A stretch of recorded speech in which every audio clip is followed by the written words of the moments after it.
नमस्कार विद्यार्थी मित्रांनो, या व्हिडिओमध्ये आपल्याला इलेक्ट्रिसिटी म्हणजे विद्युत याच्याशी संबंधित मागच्या वर्षांमध्ये विचारले गेलेल्या प्रश्नांचं विश्लेषण करायचं. पहिला प्रश्न आपण घेऊया. विद्युत परिपथातील वितळतार. विद्युत परिपथ म्हणजे इलेक्ट्रिक सर्किट, वितळतार म्हणजे फ्यूज ज्याला आपण म्हणतो. तर याच्यामध्ये हे 4 पर्याय दिलेले आहेत की तो एकसर जोडणीत असतं, समांतर जोडणीत, मिश्र धातूपासून, शुद्ध धातूपासून. आता आपल्या सायन्स ऑल इन वन पुस्तकामध्ये वितळतार याच्यावर एक सेपरेट टॉपिक आहे, पॅराग्राफ आहे, आणि त्याच्यामध्ये आपण लिहिलेलं आहे की विद्युत परिपथात ती एकसर जोडणीत जोडलेली असते.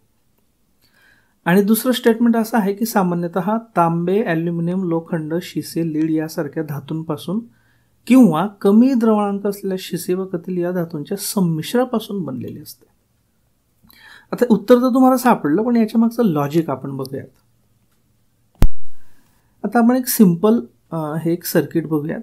ही वेगवेगळी उपकरणं आहेत किंवा एकाच उपकरणामधले हे वेगवेगळे सर्किट्स आहेत. आणि ही मेन इथनं ही इलेक्ट्रिक वायर येते आहे आणि त्यानंतर हे असे जोडलेत. हे अर्थातच पॅरलल म्हणजे समांतर जोडणीमध्ये आहेत ही उपकरणं किंवा उपकरणातले एका उपकरणातले सर्किट्स. आणि इथून ही मेन वायर येते. आता समजा आपण आपला फ्यूज इथे लावला तर काय होईल की या दोन सर्किट्सच्या अनुषंगाने तो पॅरललमध्ये असेल. याला याला हा पॅरलल असेल आणि याच्यासाठी फक्त सिरीजमध्ये असेल. आता आपल्याला फ्यूजचं मेन फंक्शन काय आहे? आपलं फ्यूजचं मेन फंक्शन हे आहे की जर एखाद्या सर्किटमध्ये प्रमाणाबाहेर जास्त विद्युतधारा इलेक्ट्रिक करंट आला तर त्या जास्त विद्युतधारेने होणारे संभाव्य नुकसान टाळलं जावं. त्याच्यामुळे उपकरणांमधल्या सर्किट्स जळू शकतात, मोटर जळू शकते आणि सो मेनी थिंग्स. म्हणजे थोडक्यात काय की विशिष्ट प्रमाणापेक्षा जास्त विद्युतधारा जर एखाद्या सर्किटमधनं वाहत असेल तर ते सर्किट आपोआप ब्रेक झालं पाहिजे. हे मेन उद्देश आहे फ्यूजचं. म्हणून आपण म्हणतो फ्यूज उडणे. ओके. आता याच्यात बघा, हे मी थोडंसं एक्सपांड करून तुम्हाला दाखवतो.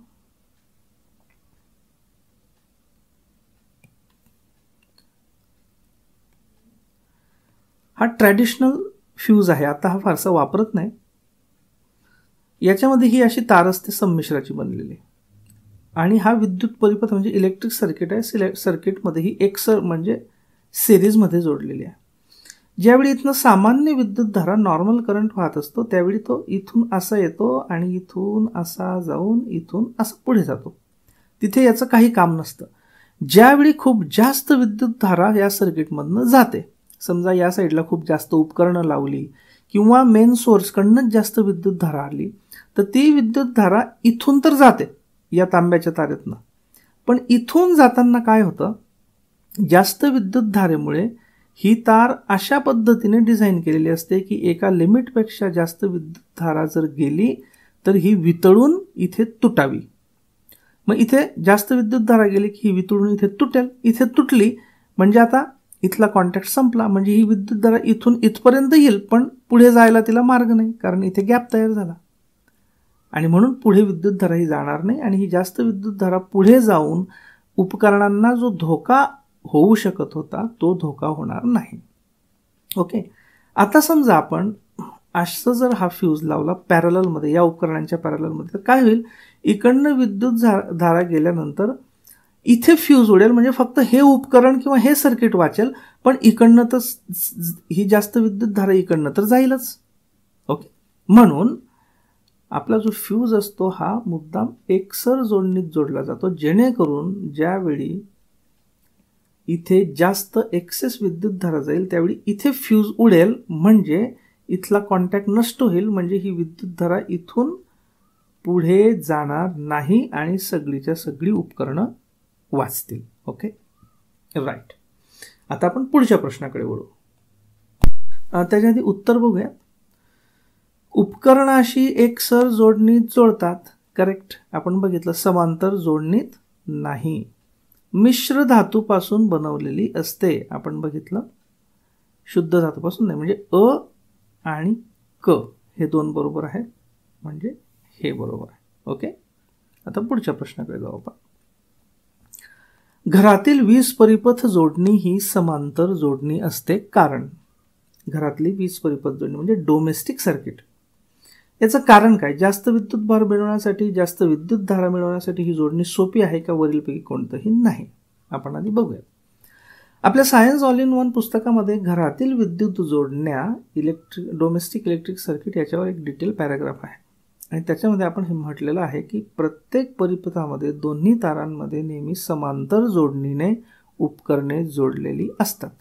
ही उपकरणे आहेत बघा वेगवेगळी आणि ही अशी पॅरलल जोडलेली आहेत एकमेकांना. आता याचं कारण काय? याची कारणं बेसिकली दोन आहेत. हे आपण व्यवस्थित बघूया. हे बघा, हा इलेक्ट्रिसिटी बोर्डाचा फ्यूज आहे, मेन फ्यूज. या 3 तारा आहेत. हे विद्युत मीटर आहे, आपण किती वीज वापरली याचं रिडिंग घेण्यासाठी. हा डिस्ट्रीब्युशनचा बॉक्स आहे, वितरण बॉक्स. मेन स्विच इथे असते आणि हे घरातली वेगवेगळी उपकरणं आहेत, त्यांना हा पॅरलल जोडलेले असतात ही उपकरणं. याची 2 मुख्य कारणं कोणती आहेत? 2 मुख्य कारणं ही आहेत की तुम्हाला माहीत आहे की तुम्ही पुस्तकामधून समांतर जोडणी आणि एकसर जोडणी, पॅरलल आणि सिरीज दोन्ही बघितलेले आहेत. पॅरलल जोडणीमध्ये विभवांतर म्हणजे पोटेन्शियल डिफरन्स म्हणजेच व्होल्टेज सगळ्या उपकरणांना सारखा मिळतो. बघा, ही 3 उपकरणं किंवा 3 सर्किट्स आहेत, ही एकमेकांना पॅरललमध्ये जोडलेली आहेत. कारण याचं टोक पण इथे, याचं टोक इथे, याचं टोक इथे, सगळे एक ठिकाणी आणि इकडची पण टोकं एक ठिकाणी जोडतात. राईट. या तिघांमध्ये बघा इथे आपण दाखवलेलं आहे 220 व्होल्ट एवढं विभवांतर म्हणजेच व्होल्टेज मिळतं. तिघांना 220 व्होल्टेज मिळतं. एकसर जोडणीमध्ये व्होल्टेज वाटलं जातं आणि तिघांना सेम मिळावं, सेम व्होल्टेज मिळावं याच्यासाठी आपण पॅरलल जोडणी वापरतो. म्हणजे पहिलं रिझन काय की सेम व्होल्टेज. दुसरं एक महत्वाचं रिझन म्हणजे की समजा इथे या उपकरणामध्ये काही फॉल्ट निर्माण झाला तर फक्त एवढंच उपकरण बंद पडतं. कारण इकडनं हा जो इथला करंट असतो हा यांना मिळत राहतो. म्हणजे हे एक उपकरण बंद पडलं तर दुसरी 2 उपकरणं किंवा दुसरी इतर उपकरणं बंद पडत नाहीत. समजा हीच उपकरणं आपण अशी सिरीजमध्ये लावली असती आणि या उपकरणामध्ये काही बिघाड निर्माण झाला असता आणि करंट बंद झाला असता तर इथूनच पुढे करंट जात असल्यामुळे या उपकरणाच्या बंद पडण्याने पुढची उपकरणं त्यांच्यामध्ये काही फॉल्ट नसतानाही सगळे बंद झाले असते. म्हणजे टीव्हीमध्ये काही प्रॉब्लेम झाला असता तर आपलं रेफ्रिजरेटर पण बंद, मिक्सर बंद, पंखा बंद, लाईट बंद. आता तसं होतं का? मिक्सरमध्ये काही प्रॉब्लेम झाला मिक्सरच्या सर्किटमध्ये तर आपला पंखा बंद होत नाही, टीव्ही बंद होत नाही. ओके. तर दुसरं महत्वाचं कारण काय की other instruments are not affected. Other electrical instruments not affected. तर ही 2 मेन कारण आहेत. आता आपण प्रश्नाकडे जाऊया. प्रश्नामध्ये पर्याय दिलेले आहेत जास्त विद्युत भार मिळवण्यासाठी. हायर व्होल्टेज नाही, हायर व्होल्टेज नाही, सेम व्होल्टेज मिळवण्यासाठी. आपण बघितलं सेम व्होल्टेज मिळवण्यासाठी हा 220. त्यामुळे हे तसं बरोबर नाही. जास्त विद्युत धारा मिळवण्यासाठी नाही, विद्युत धारेचा काही संबंध नाही. प्रत्येकातनं समानच जी मेन्समधनं जाणारी विद्युत धारा असते तीच त्यांना मिळते. म्हणजे जास्त विद्युत धारा मिळवण्यासाठी हे तेवढंसं बरोबर नाही. ही जोडणी सोपी आहे असं काही नाही. जी सिरीजमधली जोडणी असते ती पण सोपी असते. त्याच्यामुळे खऱ्या अर्थाने आता कीमध्ये काही ठिकाणी हा पर्याय दिला असला तरी तो पर्याय योग्य नाही. खरा पर्याय हा वरीलपैकी कोणतेही नाही. जर याच्यात असा पर्याय राहिला असता 5वा की समान व्होल्टेज किंवा समान विद्युतभार किंवा समान विभवांतर मिळवण्यासाठी तर ते योग्य उत्तर असतं. ओके. आता आपण पुढच्या प्रश्नाकडे वळू. हा प्रश्न असा आहे की दोन समान रोधक, रोधक म्हणजे काय, रेझिस्टन्स, प्रथम सरळ जोडणीमध्ये म्हणजे सिरीज एकसर आणि नंतर समांतर म्हणजे पॅरलल जोडणीमध्ये व्ही विद्युत दाबाच्या स्रोताला जोडले. विद्युत दाब व्ही म्हणजे व्होल्टेज. तर खालीलपैकी कोणते विधान सत्य आहे? समान पॉवर, सरळ जोडणीमध्ये जास्त पॉवर, सरळ जोडणीमध्ये कमी पॉवर आणि अपूर्ण माहिती. आता आपण आधी बघूयात आपल्या सायन्स ऑल इन वन पुस्तकामध्ये एक हा पॅराग्राफ आहे की दोन समान रोधक प्रथम एकसर जोडणीत जोडले आणि नंतर समांतर जोडणीत जोडले तर एकसर जोडणीत कमी शक्ती खर्च होईल, समांतर जोडणीत जास्त खर्च होईल. आणि याचं रिझन आपण दिलेलं आहे. ते रिझन आपण आता मी तुम्हाला थोडंसं एक्सप्लेन करून दाखवतो. आपल्याच पुस्तकामध्ये विद्युत शक्तीचा जो टॉपिक आहे त्याच्यामध्ये या बॉक्समध्ये आपण 3 फॉर्म्युले विद्युत शक्तीचे दिले आहेत. हे तुमच्या ब्रेनवर प्रिंट करून घ्या, कारण या पॉवरच्या शक्तीनेच पुढे तुम्हाला विद्युत ऊर्जा, त्यानंतर युनिट, इलेक्ट्रिसिटीची युनिटवर होणारा खर्च सगळं याच्यावर अवलंबून आहे. त्यामुळे हे 3 अल्टरनेट सूत्र आहेत. P = I²R. I म्हणजे काय, विद्युत करंट, विद्युत धारा एम्पियरमध्ये, R म्हणजे रेझिस्टन्स ओहममध्ये.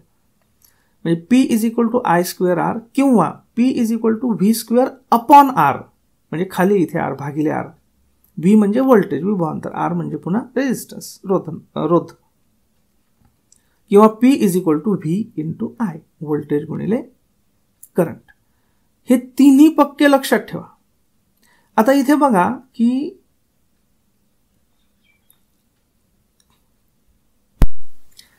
या सूत्रामध्ये P म्हणजे पॉवर ही R शी समानुपाती आहे. म्हणजे R वाढला तर P पण वाढेल. इथे मात्र P ची व्हॅल्यू ही R शी व्यस्तानुपाती आहे, कारण R खाली आहे ना, म्हणजे R वाढला तर P कमी होईल. ओके.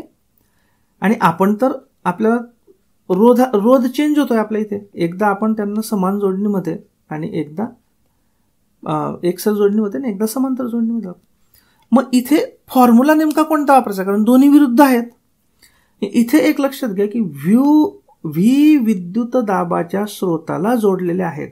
म्हणजे काय, दोन्ही वेळी, म्हणजे जेव्हा ते रोध एकसर जोडणीत आहेत किंवा दुसऱ्या वेळा जेव्हा समांतर जोडणीत आहेत, दोन्ही वेळा त्यांचा व्होल्टेज व्ही आहे. हे त्यांनी अप्रत्यक्ष दिलेलं आहे. म्हणजे काय, व्ही कॉन्स्टंट ठेवलेला आहे. म्हणजे आपल्याला व्ही जिथे आहे तो फॉर्म्युला वापरावा लागेल. म्हणजे इथे व्ही कॉन्स्टंट आहे. मग आपल्याला बघावं लागेल की P आणि R यांचा एकमेकांचा संबंध काय आहे. तर जेव्हा व्ही कॉन्स्टंट असेल तर P हा R शी व्यस्तानुपाती आहे, कारण R खाली आहे. आणि जेव्हा एखादी वस्तू खाली असते ती म्हणजे भागिले असते, तर ती वाढली तर हा कमी होतो आणि ती कमी झाली तर हा वाढतो. मग आता एकसर जोडणीमध्ये रोध वाढतो का कमी होतो? एकसर जोडणीमध्ये आपण बघितलेलं आहे, समजा हे R1, R2, R3 हे 3 रेझिस्टन्स आहेत, रोध आहेत, ते एकसर जोडणीत जोडलेले आहेत. तर त्यांचा परिणामी म्हणजे रिझल्टंट रेझिस्टन्स किती असतो, त्यांच्या बेरजेवर असतो. म्हणजे डेफिनेटली हा R यांच्यापेक्षा इंडिव्हिज्युअलपेक्षा जास्त असेल. म्हणजे एकसर जोडणीमध्ये जो परिणामी रोध असतो तो त्या एकेका रोधापेक्षा जास्त असतो. समांतर जोडणीमध्ये बघा हे R1, R2, R3 समांतर जोडलेले आहेत. त्याच्यामध्ये 1/R = 1/R1 + 1/R2 + 1/R3. याच्यामध्ये हा जो परिणामी रोध असतो तो या इंडिव्हिज्युअल रोधांपेक्षा कमी असतो, परिणामी रोध. म्हणजे याचा अर्थ काय की सरळ जोडणीमध्ये जो परिणामी रोध आहे तो जास्त असेल, म्हणजे काय, R जास्त. समांतर जोडणीमध्ये जो परिणामी रोध असेल R तो कमी असेल.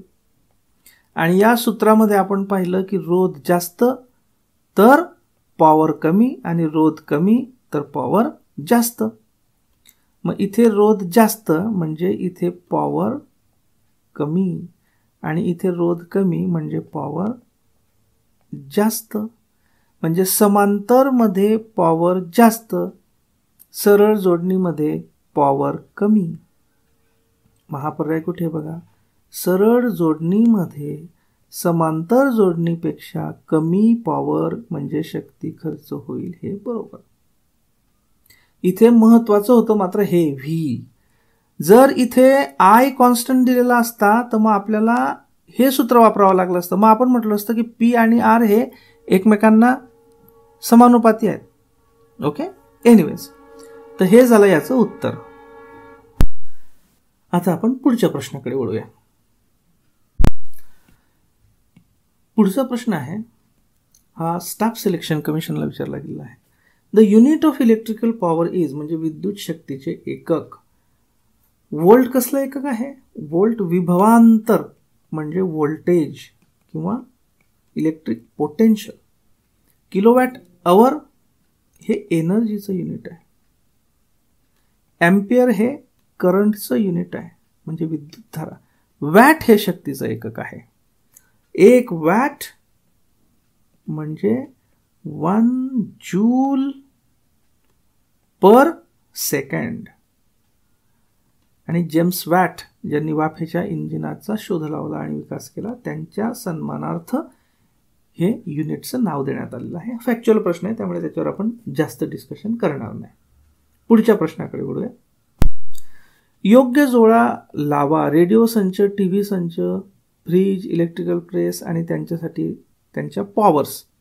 खरं तर असे प्रश्न सामान्यतः आयोगाने विचारणं टाळलं पाहिजे. हे फॅक्च्युअल प्रश्न आहेत, याच्यामध्ये कन्सेप्च्युअल अंडरस्टँडिंग फारशी नाही आणि मुलांना एवढं पाठ करणं शक्य नाही. एनिवेज, आपल्या सायन्स ऑल इन वन पुस्तकामध्ये काही महत्त्वाची उपकरणं, त्यांची विद्युत शक्ती आणि काही विद्युत घट आणि त्यांच्यातले धनाग्र, ऋणाग्र, अपघटनीय पदार्थ कोणते वगैरे दिले. इथे ते वॅटेजेस दिलेले आहेत, त्या हिशोबाने तुम्हाला इथे हा तिसरा पर्याय योग्य आहे. पण याच्यावर आपण फारसं डिस्कशन करणार नाही. It's a factual question. Let us go to next question. पुढचा प्रश्न असा आहे की कमी विद्युतरोधासाठी कमी लांबीची जाड तार वापरतात, जास्त विद्युतरोधासाठी जास्त लांबीची बारीक तार वापरतात. विद्युतरोध म्हणजे रेझिस्टन्स म्हणजे आर. आपल्या सायन्स ऑल इन वन पुस्तकामध्ये रोधकता, रेझिस्टिव्हिटी याच्याशी संबंधित जो पॅराग्राफ आहे त्याच्यामध्ये हे एक सूत्र दिलेलं आहे की कुठल्याही विद्युत वाहकाचा रोध हा त्याच्या लांबीशी समानुपाती असतो आणि काटछेदाच्या क्षेत्रफळासाठी म्हणजे क्रॉस सेक्शनल एरियाशी व्यस्तानुपाती असतो. म्हणजे जर लांबी वाढवली एल तर रोध सुद्धा वाढेल आणि लांबी जर कमी केली तर रोध सुद्धा कमी होईल. आणि हा रोध काटछेदाच्या क्षेत्रफळाशी, आता म्हणजे थोडक्यात काय, समजा ही अशी वायर आहे, ही तिची लांबी आहे एल आणि इथे जे हे जे क्षेत्रफळ आहे त्याचं समजा सर्क्युलर असेल तर हे जे काटछेदाचं क्षेत्रफळ आहे वर्तुळाचं पाय आर स्क्वेअर हे म्हणजे ए. तर या एशी ती व्यस्तानुपाती असते. म्हणजे ए जर वाढला तर रेझिस्टन्स कमी होतो, ए जर कमी झाला तर रेझिस्टन्स वाढतो. ओके, मग आपल्याला जर कमी विद्युत रोध पाहिजे असेल तर लांबी कमी पाहिजे. इथे मी लिहितो R is proportional to L upon A. जर आपल्याला आर कमी पाहिजे असेल तर लांबी कमी पाहिजे. मग हे बरोबर आहे, कमी ला. जाड तार म्हणजे काय? जाड तार याचाच अर्थ तिच्या काटछेदाचं क्षेत्रफळ जास्त म्हणजे ए जास्त. ए वाढला तर आर कमी होतो आपल्याला माहित आहे. म्हणजे जाड तार वापरली आणि कमी लांबीची घेतली तर विद्युतरोध कमी असेल म्हणजे हे वाक्य बरोबर आहे. आणि जास्त विद्युतरोध पाहिजे असेल आपल्याला म्हणजे आर आपल्याला जास्त पाहिजे तर आपल्याला एल वाढवावं लागेल, ए कमी करावं लागेल म्हणजे जास्त लांबी. आणि ए म्हणजे क्रॉस सेक्शन एरिया कमी करायचा म्हणजे काय की बारीक तार घ्यायची, थिन तार. म्हणजे ब पण बरोबर आहे. म्हणजे दोन्ही वाक्य अ आणि ब ही बरोबर आहेत. आता आपण वळूया पुढच्या प्रश्नाकडे. आता हा प्रश्न असा आहे की खालीलपैकी कोणते वाक्य किंवा कोणती वाक्य बरोबर आहे? इलेक्ट्रॉनचा प्रवाह ऋणप्रभारित ध्रुवाकडून धनप्रभारित ध्रुवाकडे असतो. आणि इलेक्ट्रॉन्सच्या प्रवाहाची दिशा विद्युतधारेच्या विरुद्ध असते. आणि याच्यातलं नेमकं कोणतं वाक्य बरोबर, का दोन्ही वाक्य बरोबर, की दोन्ही चूक? इथे खरं तर इलेक्ट्रॉन्सच्या प्रवाहाची दिशा सांकेतिक विद्युतधारेच्या विरुद्ध असते असं करेक्ट सेंटेन्स पाहिजे होतं. बट एनिवे, आता आपण हे एक्सप्लेन करू. आपल्या सायन्स ऑल इन वन पुस्तकामध्ये तुम्हाला हे डिस्क्रिप्शन आणि त्याच्याबरोबर या आकृत्या सापडतील. या आकृत्या आपण पुढे बघणारच आहोत. त्याचबरोबर मुळात या दोन प्रवाहाच्या दिशा वेगवेगळ्या का आहेत त्याचं बेसिक आपण जाणून घेऊ. बेंजामिन फ्रँकलिन नावाचा शास्त्रज्ञ होता ज्याने विद्युतविषयक अनेक संशोधने प्रयोग केले. हा आपला सायन्स ऑल इन वन मधला पॅरेग्राफ आहे. आता त्यावेळी काय होतं की अत्याधुनिक साधनं उपलब्ध नव्हती आणि त्याच्यामुळे एखाद्या कंडक्टरमधनं म्हणजे एखाद्या वायरमधनं विद्युत प्रवाह जातो म्हणजे नेमका कोणता प्रभार जातो, धनप्रभार जातो का ऋणप्रभार जातो, हे जाणून घ्यायची काही सोय नव्हती. मग त्या फ्रँकलिनने असं ॲझ्युम केलं, गृहीत धरलं की वाहकातून धनप्रभाराचे वहन होते. म्हणजे त्याने असं ॲझ्युम केलं की असे धनप्रभार असलेले काही कण असतात आणि ते कण या वाहकामधून वाहतात आणि त्याच्यामुळे विद्युतधारा निर्माण होते असं त्याने गृहीत धरलं. आणि त्याच्यामुळे त्याने काय केलं की धनप्रभार हाच संदर्भ प्रभार म्हणून घेतला आणि त्याच्यामुळे वेगवेगळ्या व्याख्या सुद्धा त्याच पद्धतीने केल्या गेल्या. उदाहरणार्थ विद्युत क्षेत्राची दिशा काय ठरवली? मग त्याने दिलेल्या प्रभाराच्या विद्युत क्षेत्रात धनप्रभार ज्या दिशेने ओढला जाईल. उच्च विद्युत विभव म्हणजे काय? जिथे धनप्रभाराची संख्या जास्त असेल म्हणजे धन धन धन या रेफरन्सनेच त्या व्याख्या केल्या गेल्या. आणि ते तसंच पुढे चालू राहिलं. प्रत्यक्षात नंतर असं लक्षात आलं की जे विद्युत प्रभाराचं वहन होतं ते धनप्रभाराने होत नाही, ते ऋणप्रभाराने होतं. आणि ते ऋणप्रभारित कण म्हणजे इलेक्ट्रॉन्स.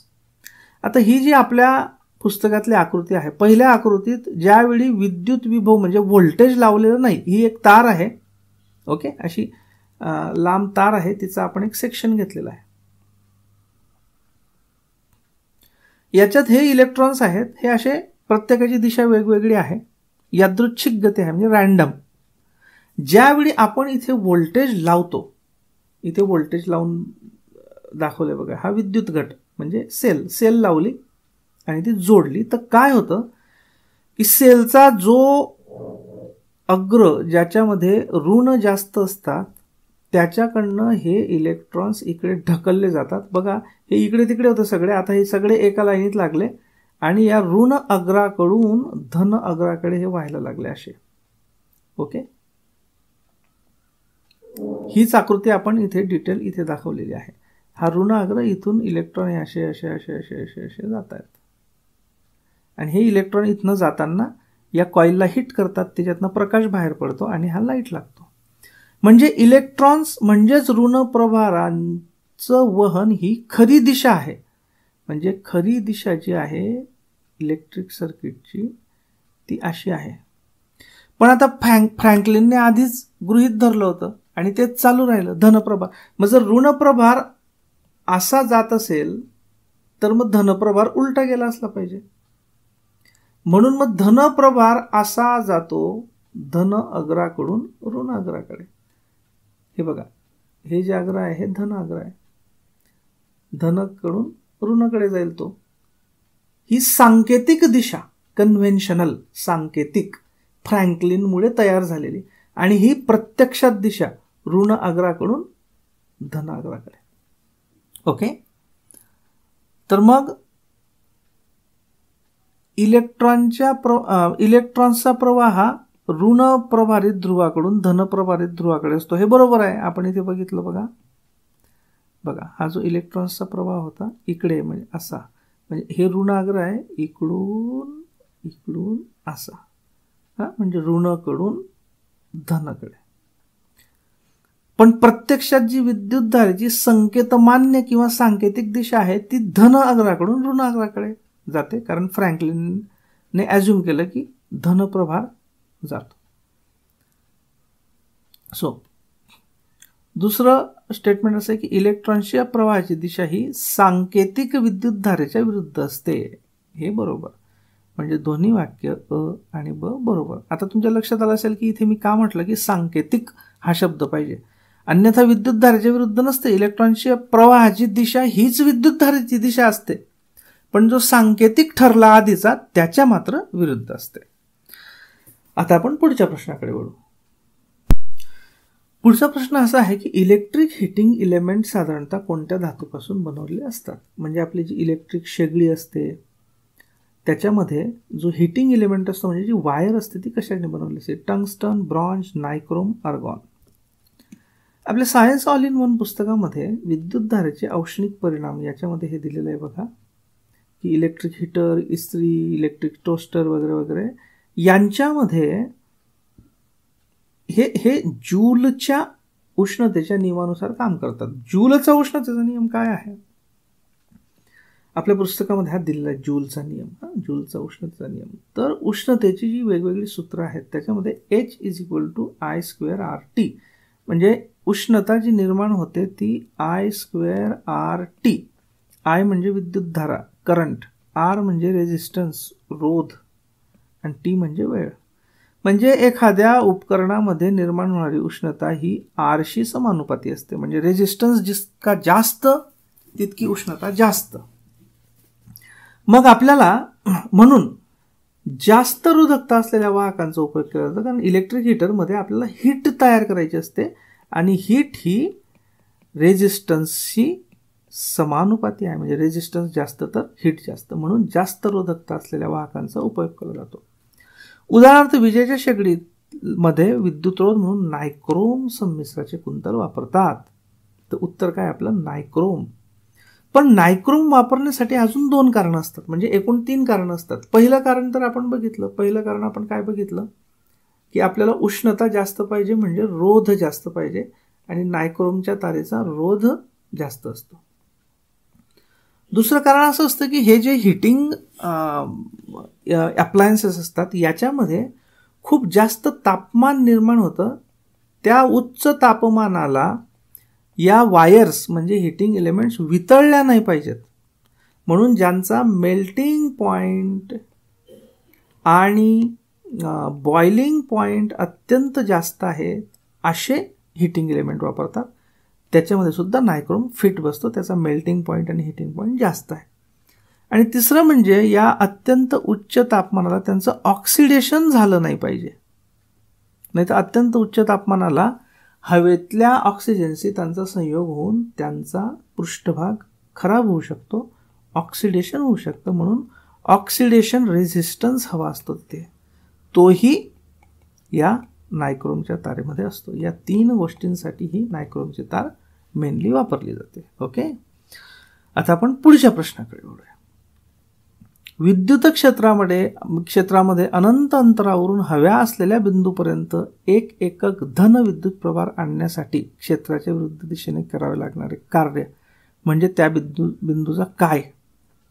धन विद्युत प्रभार आणण्यासाठी पुन्हा आपल्याला माहित आहे ही फ्रँकलिनची देणगी आहे. फ्रँकलिनने गृहीत धरलं की धन प्रभार असतो, म्हणून मग धन विद्युत प्रभार.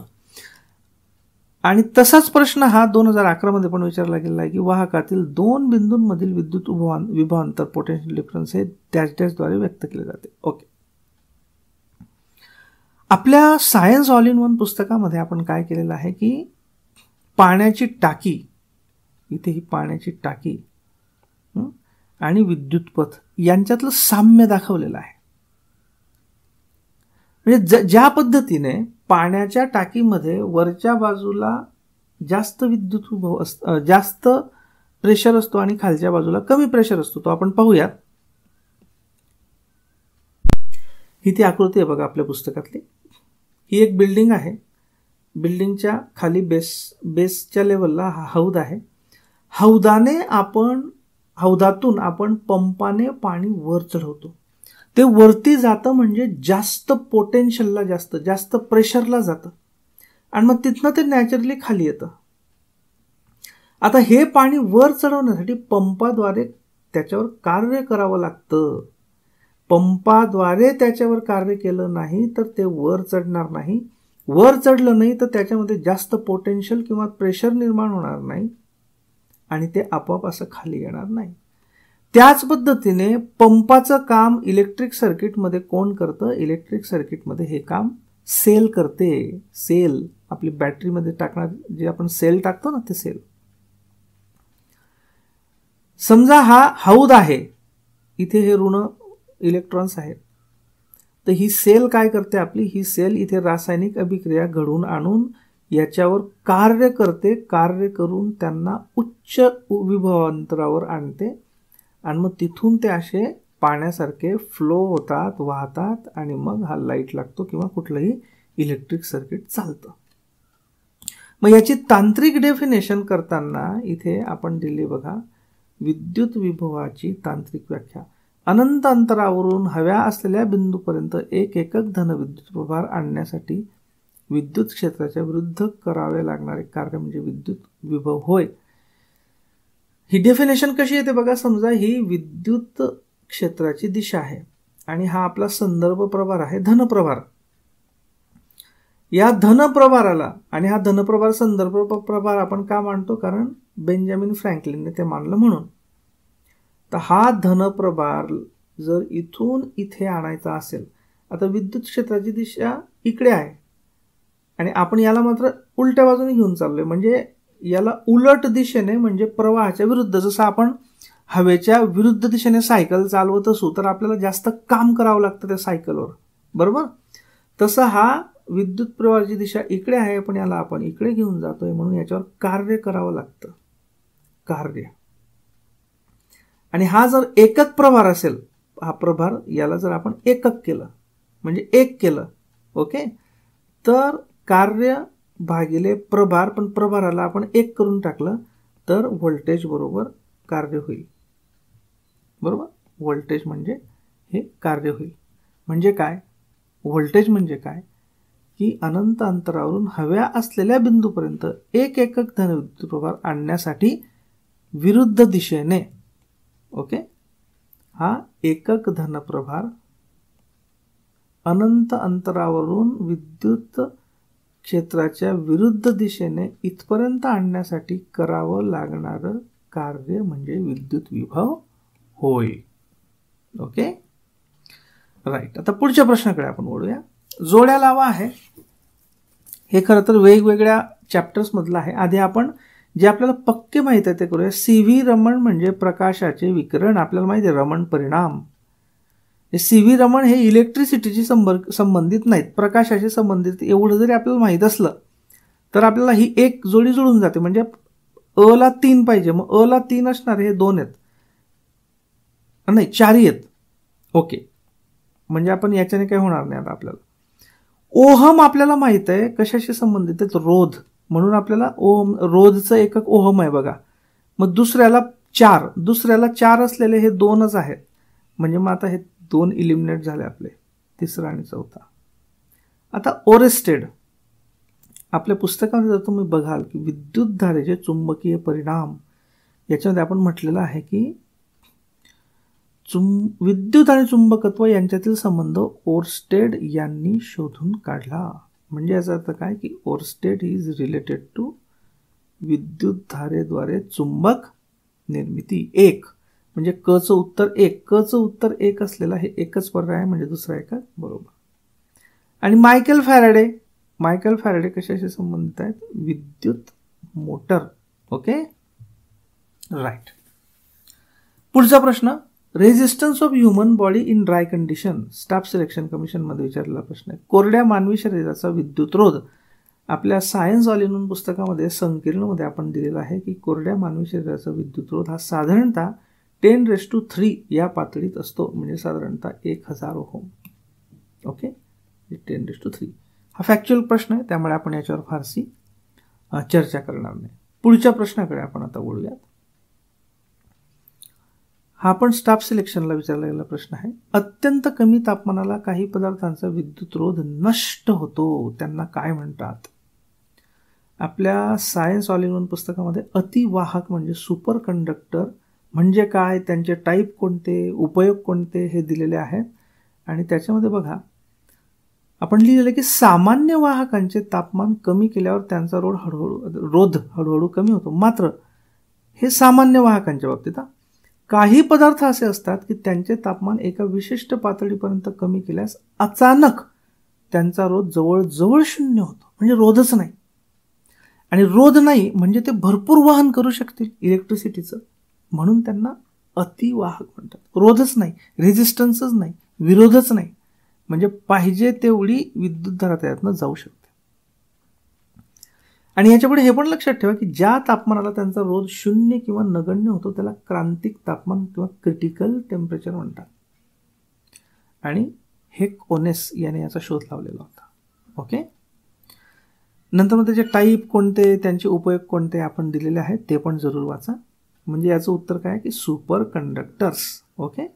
सुपर कंडक्टर्स म्हणजे अतिवाहक.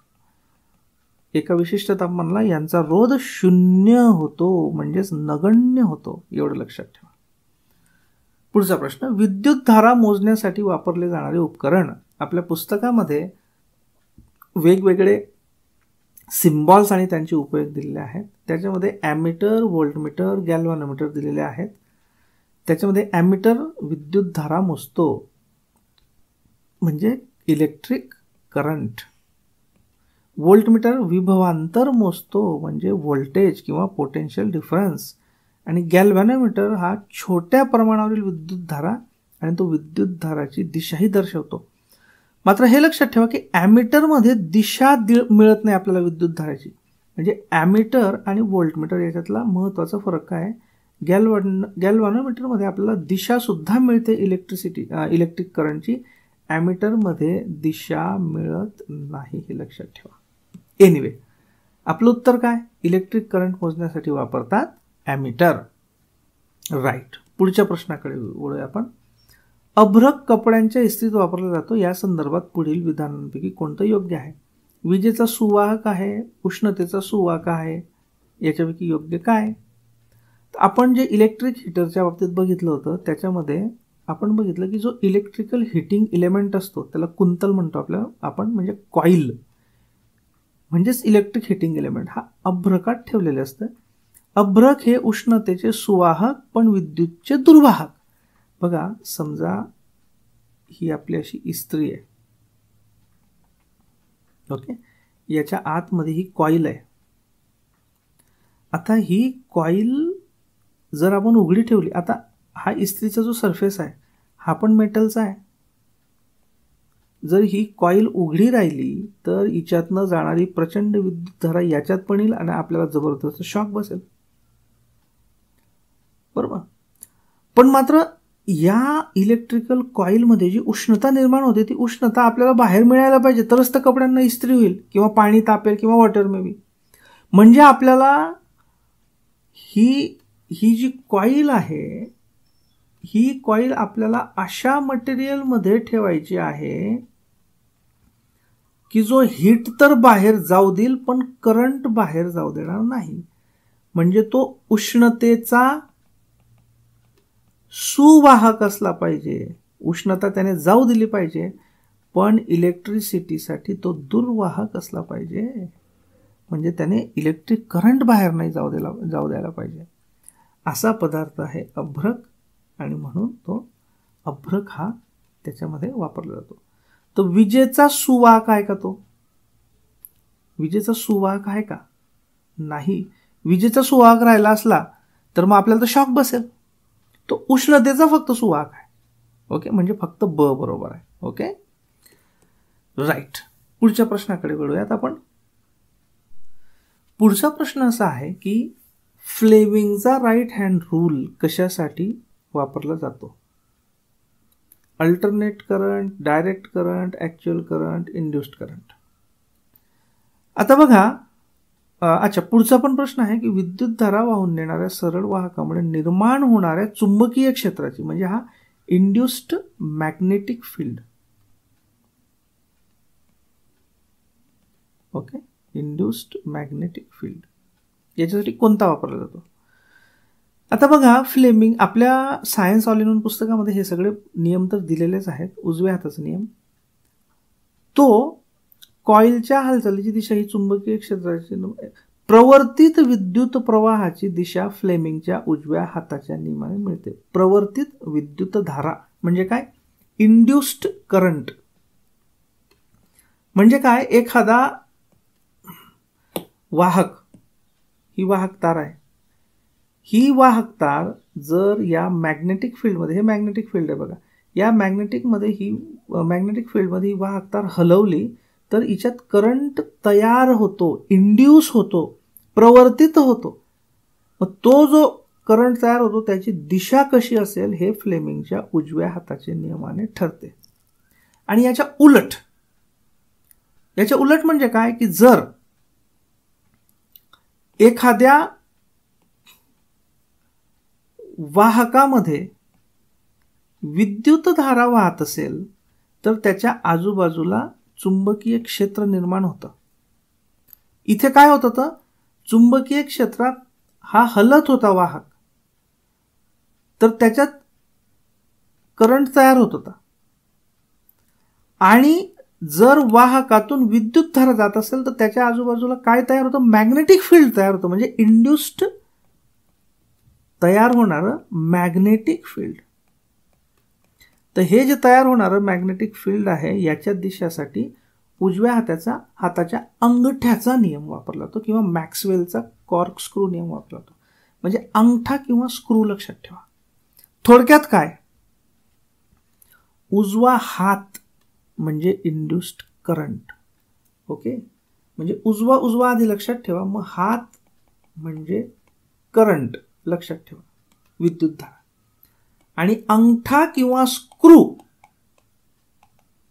म्हणजे मॅग्नेटिक फील्ड लक्षात ठेवा. म्हणजे तुम्हाला लक्षात ठेवायला सोपं जाईल.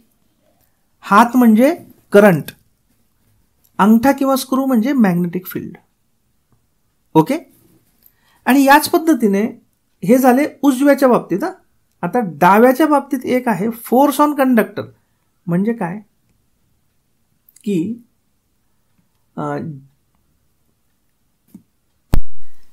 एखाद्या मॅग्नेटिक फील्डमध्ये, एखाद्या समजा हे मॅग्नेटिक फील्ड आहे आणि त्याच्यात हा कंडक्टर आहे आणि कंडक्टरमधनं विद्युत धारा जात असेल तर याच्यावर एक बल निर्माण होतं. त्या बलाची दिशा कशी असेल त्याच्यासाठी एक नियम वापरला जातो, तो म्हणजे डाव्या हाताचा नियम, फोर्स ऑन कंडक्टर्स. ओके, मग एक चार्ट मी इथे बनवलेला आहे, तो लक्षात घ्या. उजवा हात करंट, उजवा अंगठा मॅग्नेटिक फील्ड आणि उजव्या अंगठ्याबरोबरच मॅक्सवेलचा स्क्रू. आणि बघा, इलेक्ट्रोमॅग्नेटिझम मध्ये दोन उपकरणं महत्वाचे आहेत, इलेक्ट्रिक मोटर आणि इलेक्ट्रिक जनरेटर. तर इलेक्ट्रिक मोटरमध्ये करंटची दिशा, इलेक्ट्रिक जनरेटरमध्ये करंटच्या दिशेसाठी उजव्या हाताचा हाच नियम वापरतात आणि मोटरमध्ये कंडक्टरवरच्या फोर्ससाठी डाव्या हाताचा नियम वापरतात. हे चार तुम्ही पक्के डोक्यात ठेवा, जेणेकरून मागच्या वर्षांमध्ये एक प्रश्न विचारला गेलेला आहे, दुसरा कुठलाही प्रश्न विचारला जाऊ शकतो. हे चार जर तुमचे पाठ असले तर तुमचं कधीही चुकणार नाही. आधी उजव्याचं लक्षात ठेवायचं, हात करंट, अंगठा किंवा स्क्रू मॅग्नेटिक फील्ड. मग यायचं मोटर आणि जनरेटरवर. मोटरमध्ये कॉईल फिरते म्हणजे त्याच्यावर फोर्स ऍक्ट करतो. म्हणजे मोटर मध्ये वापरला जाणारा किंवा फोर्सच्या डायरेक्शनसाठी डावा हात, करंट किंवा जनरेटरसाठी उजवा हात. ओके, वाटलं तर